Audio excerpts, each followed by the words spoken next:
Docteur Mascret, ce matin, vous nous parlez d'une maladie oculaire assez fréquente, c'est le glaucome. Vous allez nous dire que le dépistage peut faire toute la différence, Damien, c'est ça? Exactement, le dépistage peut faire toute la différence. Alors je suis très content d'ailleurs de vous parler du glaucome parce qu'on en parle rarement, alors que c'est quand même une maladie qui touche 1 à 2% des gens à partir de 40 ans et 5% des gens à partir de 70 ans. Et malheureusement, si on peut dire, c'est une maladie qui ne donne au départ aucun symptôme. Alors ça veut dire que vous allez abîmer votre œil sans le savoir, et ça, c'est une catastrophe parce que, à l'inverse, si on la dépiste tôt, eh bien là, on va pouvoir la traiter. C'est quoi au juste un glaucome? Alors c'est le nerf optique au fond de l'œil, vous voyez, le nerf optique qui s'abîme. Et quand il s'abîme, il va savoir... Là, les symptômes vont finir par apparaître, je vous l'ai dit, mais tardivement. Ça veut dire que le champ visuel sur le côté va commencer à se rétrécir, vous allez moins bien voir. Vous allez aussi avoir un brouillard, pas tout le temps, mais de temps en temps la vue un petit peu brouillée.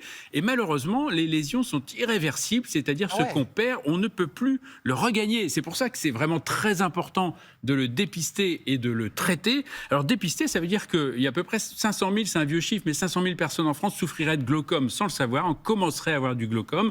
Donc ça veut dire qu'à partir de 40 ans, ça vaut la peine d'aller faire une consultation chez un ophtalmo, parce qu'il y a des tas de techniques pour vérifier votre champ visuel, la pression dans l'œil, parce qu'on sait aussi que quand la pression à l'intérieur de l'œil augmente, ça va en plus abîmer encore plus le nerf optique, et c'est pour ça que là, on va pouvoir donner des traitements. Et la nouveauté dont je vous parlais, publiée hier dans le British Journal of Ophthalmology, c'est que les gens qui ont un glaucome peuvent ralentir la progression de la maladie en dormant avec un petit oreiller, voire pas d'oreiller du tout. Parce que quand on a la tête qui est un petit peu penchée comme ça, le menton sur la poitrine, eh bien on compromet le retour veineux et du coup ça augmente la pression dans l'œil. Donc ça serait, c'est préliminaire, mais ça serait un truc pour tous les glaucomateux. Juste un mot, quand vous nous parlez de dépistage, ça fait partie des dépistages classiques dès qu'on va chez l'ophtalmo, ou il faut le réclamer en particulier? Malheureusement, si vous allez chez l'ophtalmo, quand vous avez un problème de vue qui commence, donc c'est vrai que si vous avez la vue qui est un petit peu perturbée, l'ophtalmo va systématiquement dépister le glaucome, ça, il n'y a aucun doute. Le risque, c'est que malheureusement, avant, vous l'avez peut-être déjà, cette augmentation de pression dans l'œil,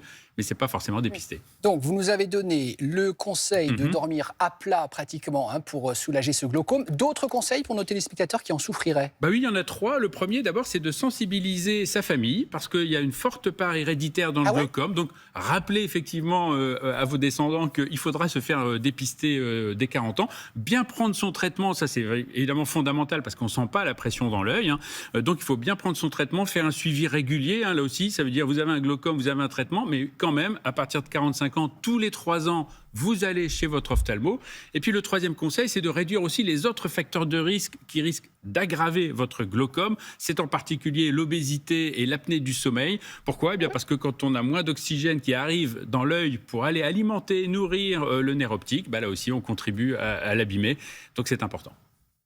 C'était limpide, Peu docteur. d'infos. Merci beaucoup.